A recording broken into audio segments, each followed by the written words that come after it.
കുടിക്കാൻ വെള്ളമില്ലാത്ത നാട്ടിൽ മദ്യക്കമ്പനി. മഴനിഴൽ പ്രദേശത്ത് 5 ഏക്കർ സ്ഥലത്ത് ജലസംഭരണി.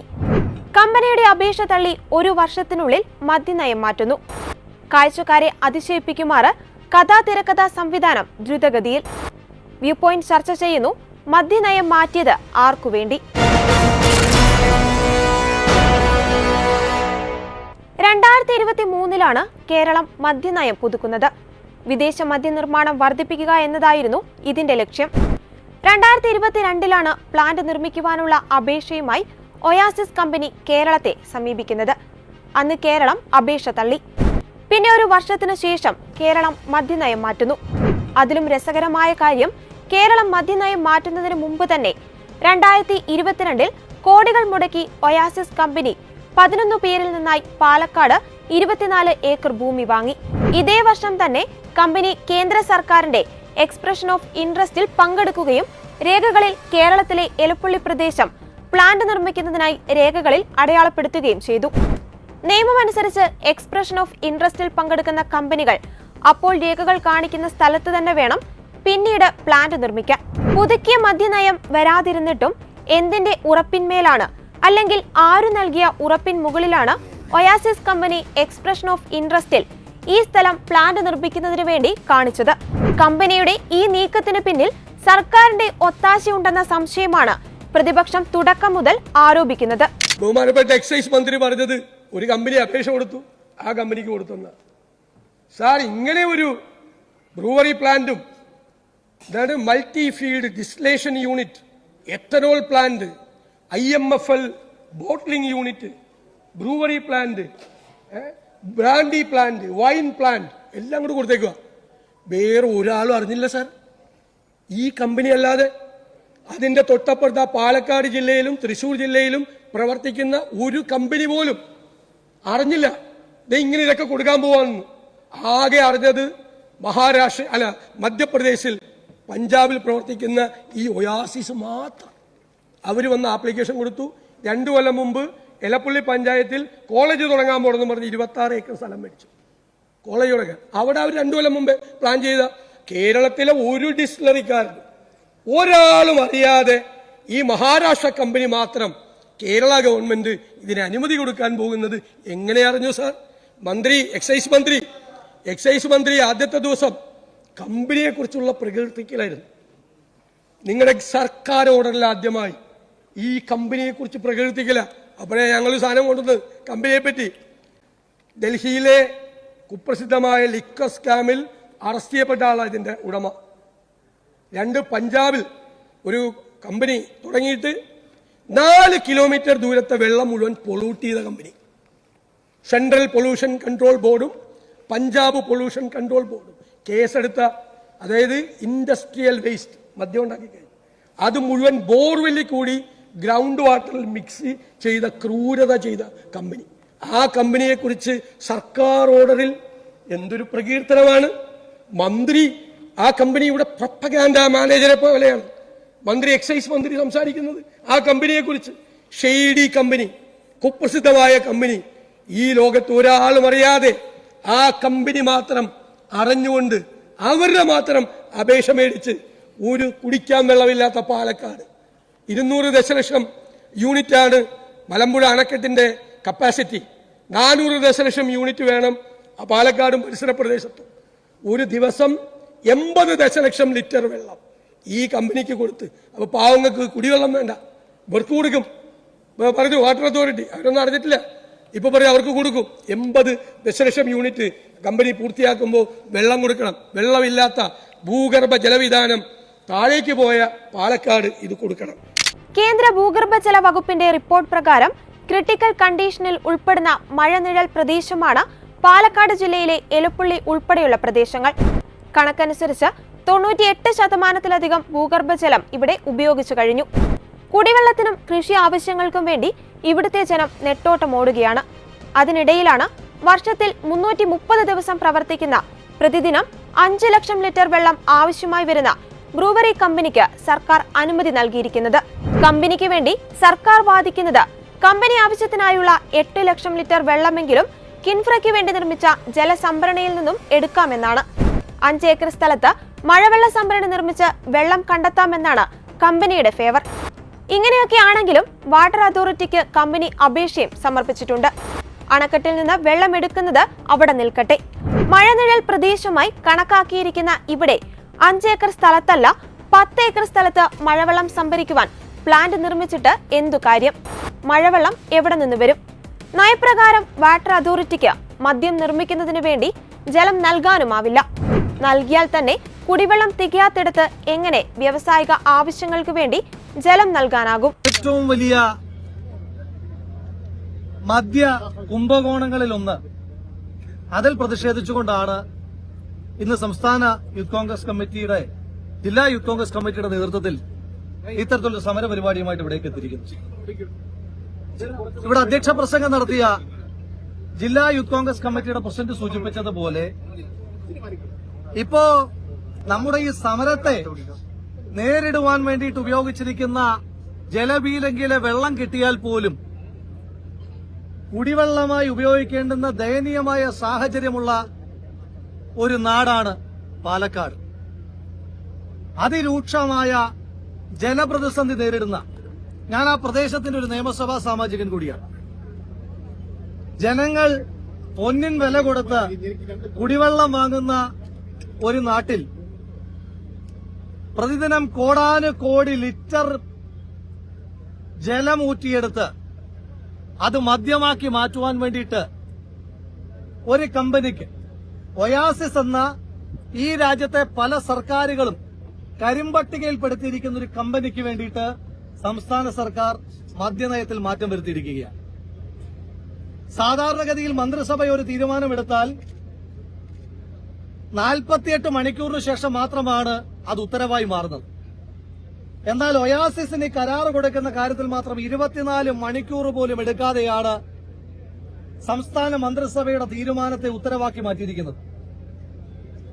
1-ാം തീയതി സംസ്ഥാന മന്ത്രിസഭ കൂടി വയനാട്ടിലെ ദുരിതമനുഭവിക്കുന്ന സാധാരണ മനുഷ്യന്മാരുടെ ജീവൽ പ്രശ്നങ്ങൾക്ക് പുനരധിവാസത്തിന്റെ പാക്കേജ് പ്രഖ്യാപിച്ചിട്ട് അതൊരു ഉത്തരവാകുവാൻ 16 ദിവസമെടുത്ത നാട്ടിൽ കരിമ്പട്ടികയിൽപ്പെടുത്തിയിരിക്കുന്ന ഒരു മദ്യ കമ്പനിക്ക് വഴിവിട്ട കരാറ് കൊടുക്കുവാൻ വേണ്ടി 24 മണിക്കൂർ പോലും എടുത്തിട്ടില്ല എന്ന് പറയുമ്പോൾ ആ ഡർട്ടി ഹേസ്റ്റ്, ആ അഗ്ലി ഹേസ്റ്റ് ഈ നാട്ടിൽ അഴിമതി നടത്തുവാൻ വേണ്ടിയിട്ടുള്ളതാണ്. ഒയാസിസ് എന്ന ഈ കമ്പനി പാലക്കാട് തെരഞ്ഞെടുപ്പിലെ CPMന്റെ ചീഫ് പാർട്ണറായിരുന്നു, ചീഫ് സ്പോൺസറായിരുന്നു. CPM 3-ാം സ്ഥാനത്ത് മാത്രം നിൽക്കുന്ന ഒരു മണ്ഡലത്തിൽ ആ തെരഞ്ഞെടുപ്പിൽ മത്സരിച്ച ഒരാളാണ് ഞാൻ. അവിടെ UDFന്റെ സിറ്റിംഗ് സീറ്റിൽ മത്സരിച്ച നമ്മൾ ചെയ്തതിനേക്കാൾ എത്രയോ വലിയ പ്രചണ്ഡ പ്രചരണങ്ങൾ, അത് കട്ടൌട്ടുകളുടെ രൂപത്തിലാകട്ടെ, പോസ്റ്ററുകളുടെ രൂപത്തിലാകട്ടെ, ബോർഡുകളുടെ രൂപത്തിലാകട്ടെ, BJPക്കാർക്ക് കൊടുത്ത പർച്ചേസ് വോട്ടുകളുടെ അടിസ്ഥാനത്തിലാകട്ടെ, ഹോർഡിങ്ങുകളുടെ അടിസ്ഥാനത്തിലാകട്ടെ, എല്ലാ രീതിയിലും അവിടെ ഏറ്റവും അധികം പണം ചെലവഴിച്ചു CPM. ഈ പണം ബഹുമാന്യനായ കേരളത്തിന്റെ എക്സൈസ് വകുപ്പ് മന്ത്രി നേതൃത്വം കൊടുത്തൊരു തെരഞ്ഞെടുപ്പിൽ 3-ാം സ്ഥാനത്താകുമെന്ന് ഉറപ്പുള്ള ഒരു തെരഞ്ഞെടുപ്പിൽ, ആ തെരഞ്ഞെടുപ്പിൽ പോലും ഇത്രയും ലാവിഷായി പണം ചിലവഴിച്ചത് ഒയാസിസിന്റെ പണം കൊണ്ടാണ്. അവിടുത്തെ ഇടതുപക്ഷത്തിന്റെയും ഒയാസിസിന്റെയും സ്ഥാനാർത്ഥിയാണ് നമുക്ക് പരാജയപ്പെടുത്തേണ്ടി വന്നത്.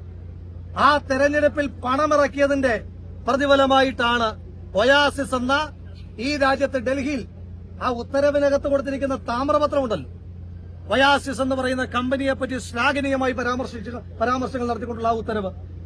ആ ഉത്തരവിൽ പറയുന്ന ഏറ്റവും ബൃഹത്തായ കമ്പനിയുടെ പ്രത്യേകത എന്താ? ആ കമ്പനിയുടെ ഡയറക്ടർമാരിൽ ഒരാൾ കള്ളപ്പണ കേസിൽ ജയിലിൽ കിടന്നയാളാണ്. ഈ കമ്പനിയാണ് ഡൽഹിയിലെ മദ്യനയ അഴിമതിയിൽ 100 കോടി രൂപയുടെ അഴിമതി ആരോപണം നേരിടുന്ന കമ്പനിയാണ്. പഞ്ചാബിലെ ഫിറോസ്പൂരിൽ ജലചൂഷണത്തെ തുടർന്ന് പഞ്ചാബ് സർക്കാർ നിരോധിച്ച കമ്പനിയാണ് ഇടതുപക്ഷ സർക്കാർ ചുവന്ന പരവതാനി വിരിച്ച് കേരളത്തിലേക്ക് ആനയിച്ചിരിക്കുന്നത്. നാട്ടിലെ സകല തട്ടിപ്പുകാരുടെയും കാവലാളായി കേരളത്തിന്റെ മുഖ്യമന്ത്രി ശ്രീ പിണറായി വിജയൻ മാറുമ്പോ ആ തട്ടിപ്പ് കമ്പനികൾക്ക് പിണറായി വിജയനെ മുട്ടിച്ചു കൊടുക്കുന്ന ഏജന്റിന്റെ പണിയാണ് ശ്രീ MB രാജേഷ് എന്ന കേരളത്തിന്റെ എക്സൈസ് വകുപ്പ് മന്ത്രിക്കുള്ളത്. എത്തനോൾ നിർമ്മിക്കുന്ന കമ്പനി എന്ന വ്യാജേനയാണ് വ്യാവസായിക ആവശ്യത്തിനു വേണ്ടി ജലം നൽകുവാൻ കമ്പനി വാട്ടർ അതോറിറ്റിയെ സമീപിക്കുന്നത്. ജലക്ഷാമം രൂക്ഷമായ പാലക്കാട് ജില്ലയിലെ മദ്യനിർമ്മാണശാല കൊണ്ടുവരുന്നതിന് മുമ്പ് മതിയായ പഠനം നടത്തിയിരുന്നു. കമ്പനി വ്യക്തത വരുത്തേണ്ട പല കാര്യങ്ങളിലും എന്തുകൊണ്ട് സർക്കാർ ഉത്തരവാദിത്തം ഏറ്റെടുത്ത മറുപടി പറയുന്നു. ഇതിന് പിന്നിലെ സർക്കാരിന്റെ ലക്ഷ്യമെന്ത്? ഇവിടെ പ്രധാനപ്പെട്ട പ്രശ്നം ഒരു ഗവൺമെന്റിനെ സംബന്ധിച്ചിടത്തോളം കുടിവെള്ളമാണോ പ്രധാനപ്പെട്ട വിഷയം, അതോ ജനങ്ങൾക്ക് മദ്യം സുലഭമായി ലഭിക്കുന്നതാണോ പരിഗണന എന്നുള്ളതാണ് പ്രധാനമായും പരിശോധിക്കേണ്ടത്. ഇടത് ജനാധിപത്യ മുന്നണി ഗവൺമെന്റിനെ സംബന്ധിച്ചിടത്തോളം കുടിവെള്ളത്തേക്കാൾ പ്രാധാന്യം മദ്യോൽപാദനവുമായി ബന്ധപ്പെട്ട വ്യാവസായിക വികസനത്തിനാണ് എന്ന് പറയുമ്പോൾ ഈ ഗവൺമെന്റിന്റെ ഇടതുപക്ഷ സ്വഭാവം തന്നെ നഷ്ടപ്പെട്ടു എന്ന് വേണം വിലയിരുത്താൻ. മാത്രമല്ല, ഇതുമായി ബന്ധപ്പെട്ടുകൊണ്ട് സുതാര്യത കുറവ് നല്ലതുപോലെയുണ്ട്. കുടിവെള്ളത്തിന്റെ പ്രശ്നത്തോടൊപ്പം തന്നെ ഗുരുതരമായ അഴിമതിയാണ് ബ്രുവറി ഡിസ്റ്റിലറി ഏകപക്ഷീയമായി ഒരു കമ്പനിയെ വിളിച്ച് അവരിൽ നിന്ന് അപേക്ഷ എഴുതി വാങ്ങി ഈ കാര്യത്തെ സംബന്ധിച്ച് നടപടികൾ സ്വീകരിച്ചിട്ടുള്ളത്. കാരണം ഇതിന്റെ പിന്നാമ്പുറം പരിശോധിച്ചാൽ 2022 ഈ പറയുന്ന കമ്പനി ഒയാസിസ് എന്ന് പറയുന്ന ഈ കമ്പനി അപേക്ഷ കൊടുക്കുന്നു. കേരളത്തിൽ നിലവിലുള്ള മദ്യനയം അതിന് അനുരോധമല്ലാത്തതുകൊണ്ട് അനുവദിക്കാൻ കഴിയില്ല എന്ന് വാക്കാൽ മന്ത്രിമാർ പറയുന്നു. ആ കമ്പനിയുടെ താൽപര്യം മാത്രം പരിഗണിച്ചുകൊണ്ട് മദ്യനയം ഭേദഗതി വരുത്തുന്നു.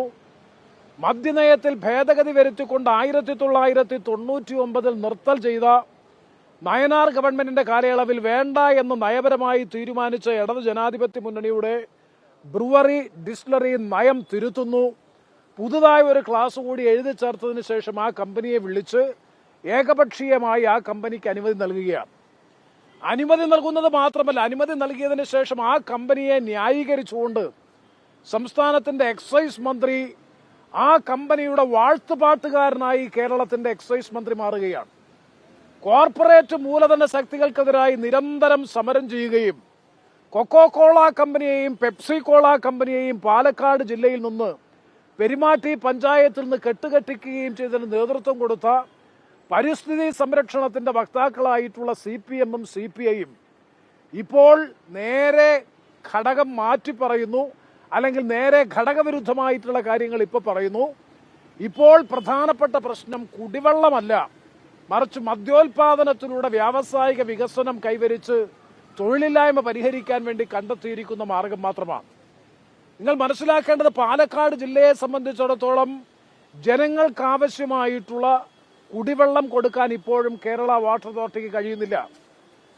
അതുകൊണ്ട് തന്നെയാണ് നിഷ്കളങ്കനായിട്ടുള്ള വാട്ടർ അതോറിറ്റിയുടെ സൂപ്രണ്ടിംഗ് എഞ്ചിനീയർ കൃത്യമായി പറഞ്ഞു, പാലക്കാട് ജില്ല ഏറ്റവും കൂടുതൽ വരൾച്ചാക്ഷാമം അനുഭവിക്കുന്ന, ഏറ്റവും കൂടുതൽ ഭൂജല പരിപോഷണത്തിന്റെ കാര്യത്തിൽ, ഭൂഗർഭ ജലവിധാനത്തിന്റെ കാര്യത്തിൽ വലിയ തോതിലുള്ള പ്രതിസന്ധിയെ നേരിടുന്ന പാലക്കാട് ജില്ലയിൽ ജനങ്ങൾക്ക് കുടിക്കാൻ ആവശ്യമായിട്ടുള്ള കുടിവെള്ളം പോലും കൊടുക്കാൻ കഴിയത്തില്ല എന്ന് കൃത്യമായി വാട്ടർ അതോറിറ്റിയുടെ ബന്ധപ്പെട്ട മുതിർന്ന ഉദ്യോഗസ്ഥൻ സൂപ്രണ്ടിംഗ് എഞ്ചിനീയർ പറയുമ്പോൾ സംസ്ഥാന ഗവൺമെന്റും എക്സൈസ് മന്ത്രിയും ഒരു കമ്പനിയെ ന്യായീകരിച്ചുകൊണ്ട് സംസാരിക്കുകയാണ്.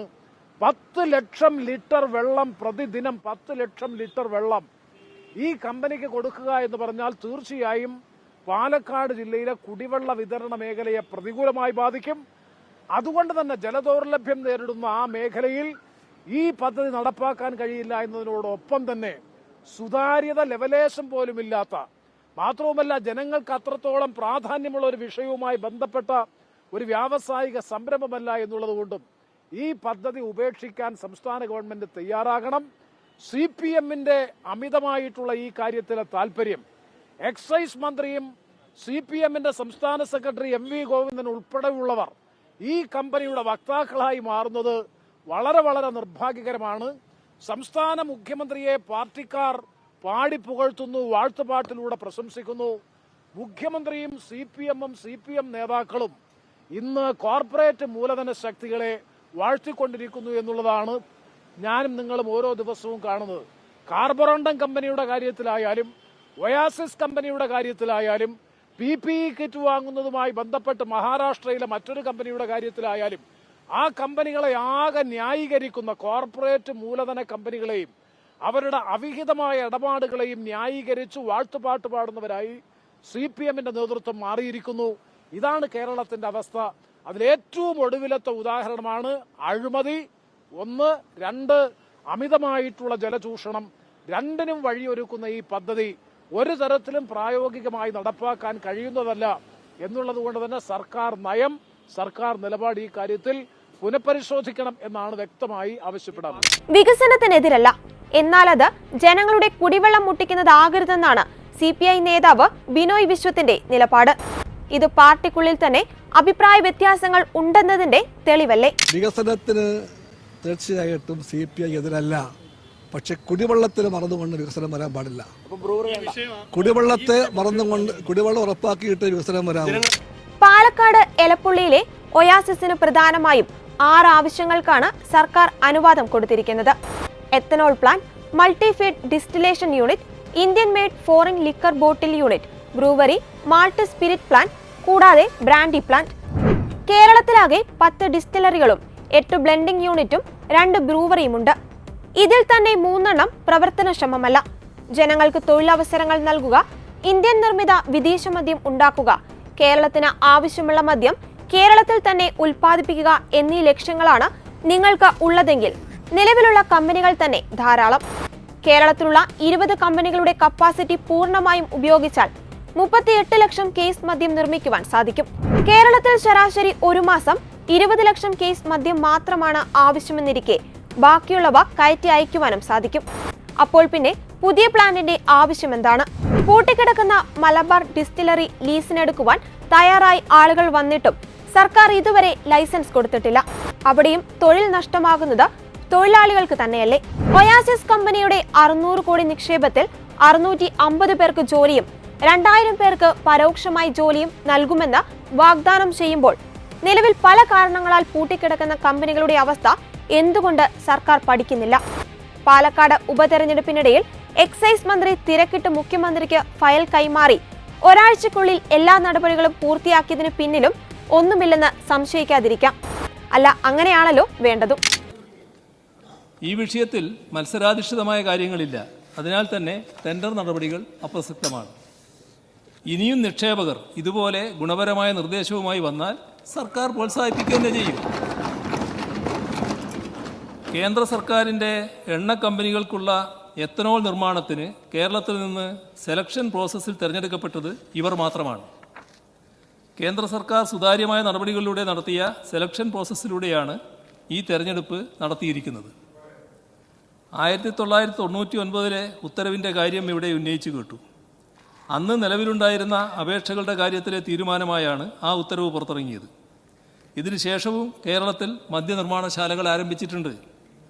2000 2 ബ്ലെൻഡിംഗ് ആൻഡ് ബോട്ട്ലിംഗ് പ്ലാന്റുകൾ പ്രവർത്തനം ആരംഭിച്ചു.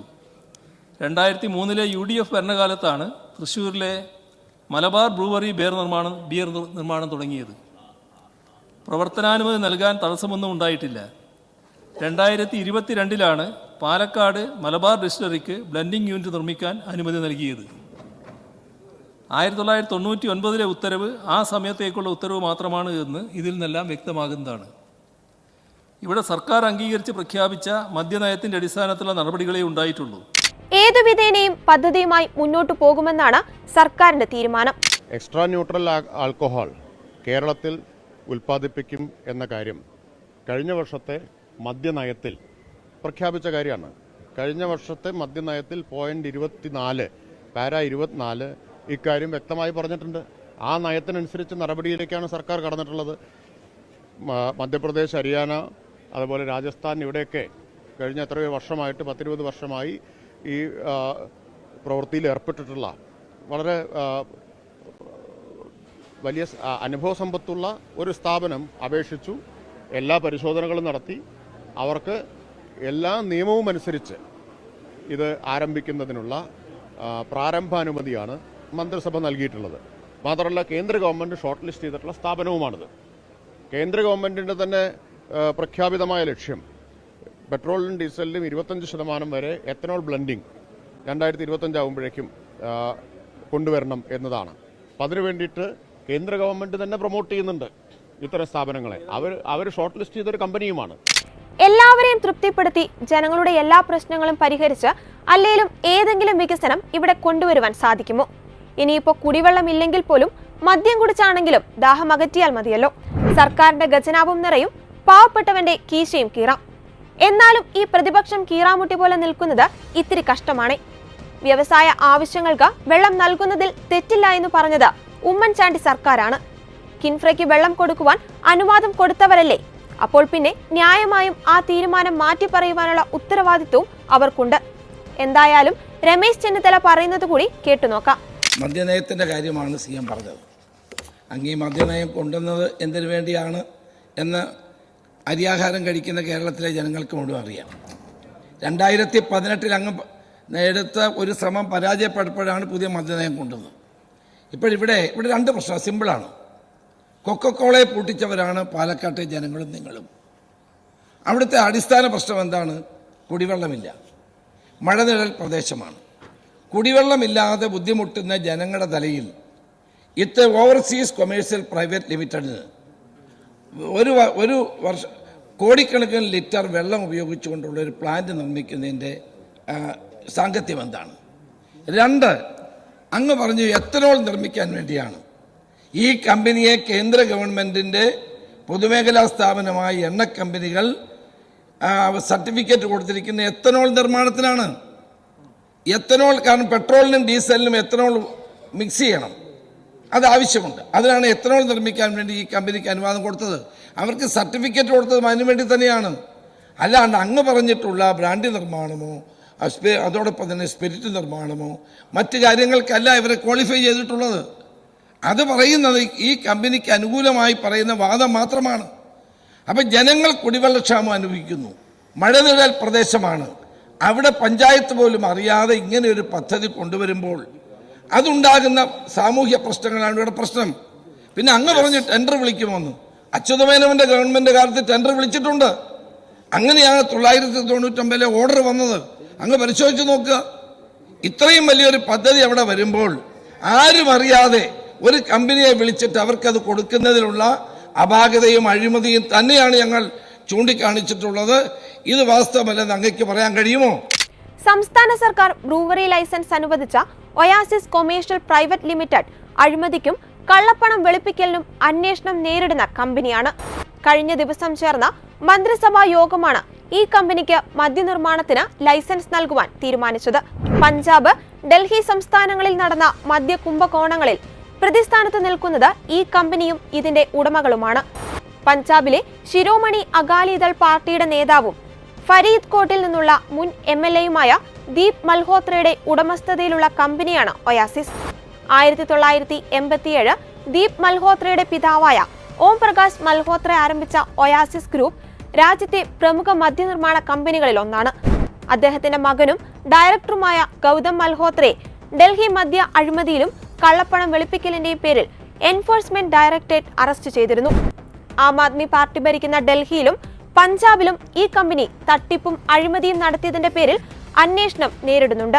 എക്സൈസ് നയ അഴിമതിയിൽ ആം ആദ്മി പാർട്ടിക്ക് 100 കോടി രൂപ ലഭിച്ചതായും ആരോപണം ഉയർന്നു കേൾക്കെയാണ് ഈ കമ്പനിക്ക് ടെൻഡർ പോലും വിളിക്കാതെ സംസ്ഥാന സർക്കാർ മദ്യ ഉൽപാദന ലൈസൻസ് നൽകിയത്.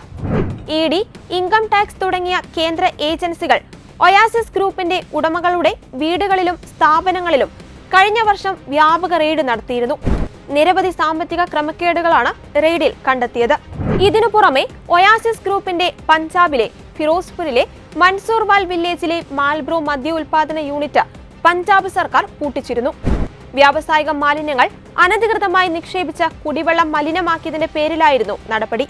4 കിലോമീറ്റർ ചുറ്റളവിലെ കുടിവെള്ളം മലിനപ്പെടുത്തിയതിനെതിരെ ജനങ്ങൾ 6 മാസം നടത്തിയ സമരത്തിനൊടുവിലാണ് കമ്പനിയുടെ പ്രവർത്തനം നിർത്തിവെച്ചത്. കുടിവെള്ളക്ഷാമം നേരിടുന്ന കഞ്ചിക്കോട് യാതൊരു പാരിസ്ഥിതിക പഠനമോ അന്വേഷണമോ നടത്താതെയാണ് സർക്കാർ ബ്രൂവറി തുടങ്ങുവാൻ അനുമതി നൽകിയത്. 2 പതിറ്റാണ്ടുകൾക്ക് മുമ്പ് കൊക്കക്കോള കമ്പനിയുടെ ജലചൂഷണത്തിനെതിരെ സമരം നടത്തി കമ്പനിയെ നാടുകടത്തിയത് പാലക്കാട്ട് നിന്നാണ്. അന്ന് അതിനു മുന്നിൽ നിന്ന നേതാവാണ് ഇന്നത്തെ എക്സൈസ് മന്ത്രി. മാർഗവും ലക്ഷ്യവും മോശമായിട്ടുള്ള ഈ തീരുമാനത്തിൽ നിന്നും സർക്കാർ പിന്നോട്ടു പോകണം. സുസ്ഥിരമായ വികസനമാണ് ലക്ഷ്യമെങ്കിൽ ടൂറിസം പോലുള്ള മേഖലകളെ ശക്തിപ്പെടുത്തി കേരളത്തിന്റെ ഊർജവും ഉൽപാദനവും വർദ്ധിപ്പിക്കുക. ലാഭം മാത്രം ലക്ഷ്യം വെച്ച് ഇത്തരം സംരംഭങ്ങൾക്ക് സമ്മതം നൽകുമ്പോൾ നഷ്ടമാകുന്നത് കേരളത്തിലെ വളർന്നു വരുന്ന തലമുറയുടെ ഭാവി ജീവിതമാണെന്ന് കൂടി സർക്കാർ മനസ്സിലാക്കണം.